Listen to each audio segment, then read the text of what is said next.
ವಿರಾಮದ ನಂತರ ಮತ್ತೊಮ್ಮೆ ನಿಮ್ಮೆಲ್ಲರಿಗೂ ಜನ್ಮ ಜನ್ಮಾಂತರ ಕಾರ್ಯಕ್ರಮಕ್ಕೆ ಸ್ವಾಗತ. ಬಸವಣ್ಣನ ತೊಂದರೆಯ ಮೂಲ ಏನು ಅನ್ನೋದನ್ನ ನೋಡೋಣ ಬನ್ನಿ. ಮತ್ತೊಬ್ಬ ಅಪರಿಚಿತ ವ್ಯಕ್ತಿಯ ಮೇಲೆ ಅದೇ ಆತ್ಮವನ್ನು ಗುರೂಜಿ ಕರೆಯುತ್ತಾರೆ.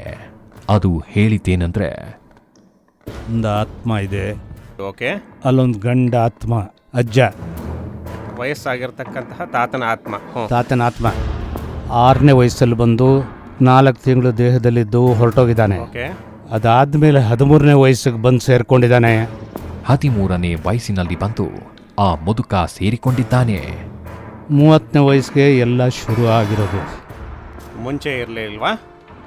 ಸ್ವಲ್ಪ ಇತ್ತು, ಲೈಫ್ ಲಾಂಗ್ ಸಫರ್ ಆಗ್ತಿರ್ಲಿಲ್ಲ. ತಾತನಿಗೆ ಅಷ್ಟೇ, ಇವನಿಗಿಲ್ಲ. ನರಗಳೆಲ್ಲ ಎಳೆಯುತ್ತೆ. ಈ ಉಗ್ಗುವಿಕೆ ಆತನ ತಾತನಿಗೆ ಇತ್ತು. ಅದರಿಂದಾಗಿ ಅವನ ದವಡೆ ಹಿಡಿಯುತ್ತೆ. ಆ ತಾತನಿಗೆ ತೊದಲಿಕೆ ಮತ್ತು ಫಿಟ್ಸ್ ಇತ್ತು. ತೊದಲುವಿಕೆ ಮತ್ತು ಮೂರ್ಛೆ ರೋಗ ಆ ಮುದುಕನಿಗೆ ಇತ್ತು. ಹಾಗಾಗಿ ಬಸವಣ್ಣನಿಗೆ ಆಗಾಗ ನಡುಕ ಬರುತ್ತದೆ. ಬಟ್ ಬೇಸಿಕಲಿ ಈತನ ದೇಹಕ್ಕೆ ಇವನಿಗೆ ಯಾವುದೇ ರೀತಿಯಾದ ಸಮಸ್ಯೆ ಇಲ್ಲ. ಓಕೆ, ತಾಯಿ ತಂದೆನೋ? ತಂದೆ. ಓಕೆ, ಈತ ಹೆಣ್ಣಾಗಿ ಹುಟ್ಟಿದ್ದ. ಬಸವಣ್ಣನ ತಂದೆಯ ತಂದೆಗೆ ಒಬ್ಬಳು ಮುದ್ದಿನ ಮೊಮ್ಮಗಳಿದ್ಲಂತೆ. ಆ ಹಿಂದಿನ ಜನ್ಮದಲ್ಲಿ ಬಸವಣ್ಣ ಹೆಣ್ಣಾಗಿ ಹುಟ್ಟಿದ್ದ ಕೊನೆಯ ಮೊಮ್ಮಗಳು.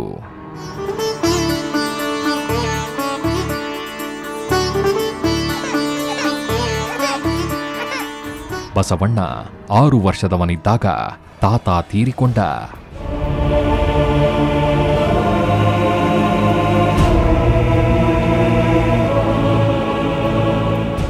ಅಂದಿನಿಂದ ಅವನಿಗೆ ಎಡಬಿಡದೆ ಭಯ ಕಾಡುತ್ತದೆ. ಆಯಾಸ ವಯಸ್ಸಾದವ್ರಿಗಾಗತ್ತಲ್ಲ ಹಾಗೆ. ಓಕೆ, ಎರಡೂ ಕಡೆ ಸೈಡ್ ತಲೆ ಆ ಕಡೆ ಈ ಕಡೆ ಎಳೆದಾಗತ್ತೆ, ನೋವು ಬರುತ್ತೆ. ಗಂಟಲು ಒಣಗುತ್ತದೆ. ಕಳೆದ 6 ವರ್ಷದಿಂದ ಇದು ಜಾಸ್ತಿಯಾಗಿದೆ ಎನ್ನುತ್ತಾನೆ ಆ ವ್ಯಕ್ತಿ. ಅವನು ಯಾವಾಗ ಅವನಿಗೆ ಮನಸ್ಸಿಗೆ ತುಂಬ ಸಂತೋಷ ಆಗುತ್ತೋ ಅವಾಗ ಮಾತ್ರ ಒಬ್ಬೊಬ್ಬನಿಗೆ ಮಾತಾಡಕ್ಕೆ ಬಿಡ್ತಾನೆ. ಕೆಟ್ಟ ಕನಸುಗಳು ಬೀಳ್ತವೆ. ರಾತ್ರಿ ಉರಿಯುತ್ತೆ ಫುಲ್. ಅದು ಉಸಿರಾಡೋಕ್ಕೆ ಆಗಲ್ಲ. ದೇಹವೆಲ್ಲ ಒಂಥರ ಯಾರೋ ಗಟ್ಟಿಯಾಗಿ ಹಿಡ್ಕೊಂಡು ಹಾಗಾಗತ್ತೆ. ಕೂತಿಗೆ, ಗಂಟ್ಲು, ಮೂಗು ಎಲ್ಲ ಶ್ವಾಸಕೋಶನೇ ಬ್ಲಾಕ್ ಆದಾಗುತ್ತೆ. ಸ್ವಲ್ಪ ಓಡಾಡಬೇಕು, ಸ್ಟ್ರೆಚ್ ಮಾಡಬೇಕು, ಕುಣಿಯೋಗಾಗತ್ತೆ. ಎಲ್ಲ ಕರೆಕ್ಟಾ? ಬನ್ನಿ.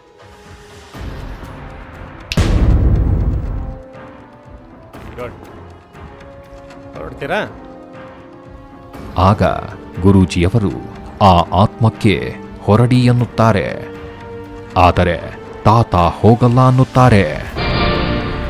ಆಗ ಗುರೂಜಿ, ಪ್ರೀತಿಯ ಮೊಮ್ಮಗಳು ಹೆಣ್ಣು, ಇವನು ಗಂಡು, ಇವನನ್ನ ಕಾಡುವುದರಲ್ಲಿ ಅರ್ಥವಿಲ್ಲ.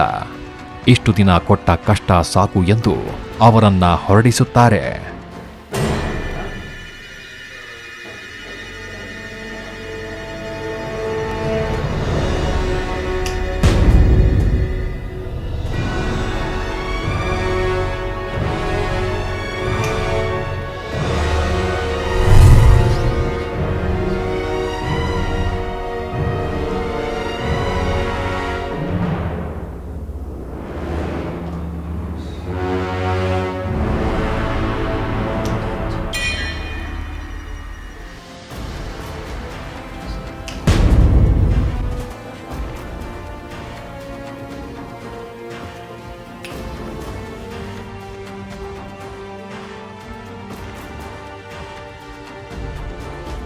ಕೆಲ ದಿನಗಳ ನಂತರ ನಮ್ಮ ತಂಡ ಬಸವಣ್ಣನನ್ನ ಸಂದರ್ಶಿಸಲು ಹೋದಾಗ ಅವನು ಹೇಗಿದ್ದ ನೀವೇ ನೋಡಿ. ಮತ್ತು ಟಿ ವಿಲಿ ನೋಡಿದೆ ಸರ್, ಜನ್ಮಾಂತರ ವೇದಿಕೆ ಅಂತ ಅಂದ್ಬಿಟ್ಟು ನಾನು ಯಾಕೆ ಮತ್ತೆ ಹೋಗಬಾರ್ದು, ನನಗೂ ಏನು ಮತ್ತು ಆಗು ಏನಾದ್ರು ಮತ್ತು ತೊಂದರೆ ಇರಬೇಕು ಅಂತ ಅಂದ್ಕೊಂಡು ಮತ್ತು ಯಾರೋ ಮುಖಾಂತರ ಹೋದೆ ಸರ್. ಮತ್ತು ಡೇವಿಡ್ ಸರ್ ಮುಖಾಂತರ ಹೋಗಿದೆ ಸರ್ ಗುರೂಜಿಯವ್ರ ಹತ್ರಕ್ಕೆ ಸರ್. ಅಲ್ಲಿ ಹೋದ್ಮೇಲೆ ಗೊತ್ತಾಯಿತು ನಮಗೆ ಇಂಥ ತೊಂದರೆ ಮತ್ತು ಇದೆ ಅಂತ ಅಂದ್ಬಿಟ್ಟು ನಾನು ಎಲ್ಲ ಡಾಕ್ಟ್ರುಗಳಿಗೆಲ್ಲ ಮತ್ತು ತೋರಿಸಿದೆ.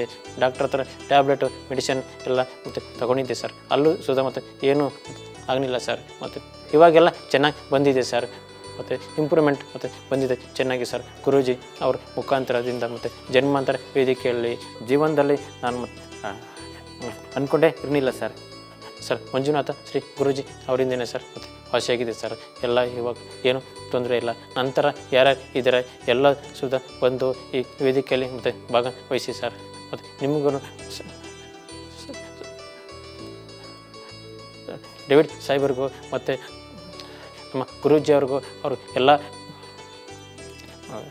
ಸಿಬ್ಬಂದಿ ವರ್ಗದವ್ರಿಗೂ ಮತ್ತು ಸುವರ್ಣ ನ್ಯೂಸ್ ಮತ್ತು ಚಾನಲ್ನವ್ರಿಗೂ ಎಲ್ಲರಿಗೂ ಧನ್ಯವಾದಗಳು ಮತ್ತು ನಮಸ್ಕಾರಗಳು ಸರ್. ನನ್ನ ಹೆಸರು ಸುರೇಶ್ ಅಂತ, ಮರಿತಿಬೇಗೌಡರು MLC ಇದ್ದಾರಲ್ಲ ಅವರ ಆಪ್ತ ಸಹಾಯಕರು. ಫಸ್ಟ್ ಸ್ಟಾರ್ಟಿಂಗಿಂದನೂ ಇವನು ನಮ್ಮ ರೂಮಲ್ಲಿ ಅಸಿಸ್ಟೆಂಟ್ ಆಗಿದ್ದಾನೆ. ಬಟ್ ಬಂದಾಗಿಂದನೂ ಇವನು ಮಾತು ಬರ್ತಿರಲಿಲ್ಲ. ಅದ್ರ ಮೇಲೆ ಅವ್ನು ಕಂಡ್ರೆ ಭಾರಿ ಪ್ರೀತಿಯಿಂದ ನಾವು ಏನೇ ಇದು ಮಾಡಿದ್ರು ಇವನು ಜೊತೆಲಿ ಇಟ್ಕೊಂಡು 10-15 ವರ್ಷದಿಂದನೂ ಜೊತೆಲಿದ್ದ. ಮಾತು ಬರಲಿಕ್ಕೋಸ್ಕರ ಸುಮಾರು ಜನ ವೈದ್ಯರುಗಳು ಭೇಟಿ ಮಾಡಿದ್ದಾನೆ. ನಾವು ನೆರವೆಲ್ಲ ಕೊಟ್ಟಿದ್ವಿ. ಎಲ್ಲ ಹೋಗಿ ಎಲ್ಲ ಭೇಟಿ ಮಾಡಿ ಬಂದರೂ ಇವನು ಇಲ್ಲಿವರೆಗೂ ಸರಿಯಾದ ರೀತಿಯಲ್ಲಿ ಎಲ್ಲೋ ಸಣ್ಣ ಪುಟ್ಟ ಮಾತಾಡ್ತಾ ಇಲ್ಲ.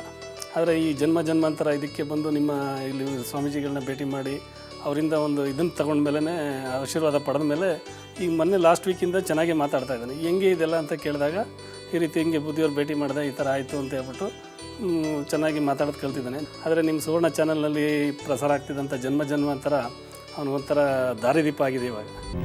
ಅಂತೂ ಕಡೆಗೂ ಬಸವಣ್ಣ ತನ್ನ ಹೆತ್ತವರಿಂದ ಮುಚ್ಚಿಟ್ಟಿದ್ದ ಸತ್ಯವನ್ನ ಹೇಳಲು ತಯಾರಾದ. ಉಗ್ಗುವ ಭಾಷೆಯಲ್ಲ, ಹೆಚ್ಚು ಕಮ್ಮಿ ಒಳ್ಳೆಯ ಭಾಷೆಯಲ್ಲಿ. ಇದು ಒಂದು ಅಚ್ಚರಿಯ ಸಂಗತಿ ಅಲ್ವೇ? ಇಂತಹದ್ದೇ ಇನ್ನೊಂದು ಅಚ್ಚರಿಯ ಕಥೆಯೊಂದಿಗೆ ಮುಂದಿನ ಸಂಚಿಕೆಯಲ್ಲಿ ಇದೇ ಸಮಯಕ್ಕೆ ಇದೇ ಕಾರ್ಯಕ್ರಮದಲ್ಲಿ ಭೇಟಿಯಾಗೋಣ. ನೇರ, ದಿಟ್ಟ, ನಿರಂತರ ಸುದ್ದಿಗಾಗಿ ನೋಡ್ತಾ ಇರಿ ಸುವರ್ಣ ನ್ಯೂಸ್. ನಿಮ್ಮಲ್ಲಿ ಇಂತಹ ಸಮಸ್ಯೆಗಳಿದ್ರೆ ನಮ್ಮನ್ನ ಸಂಪರ್ಕಿಸಿ. 8869999992 8861999993. ಇಮೇಲ್ ವಿಳಾಸ help@mshastri.in. ವೆಬ್ಸೈಟ್ ವಿಳಾಸ www.janmajanmantara.com.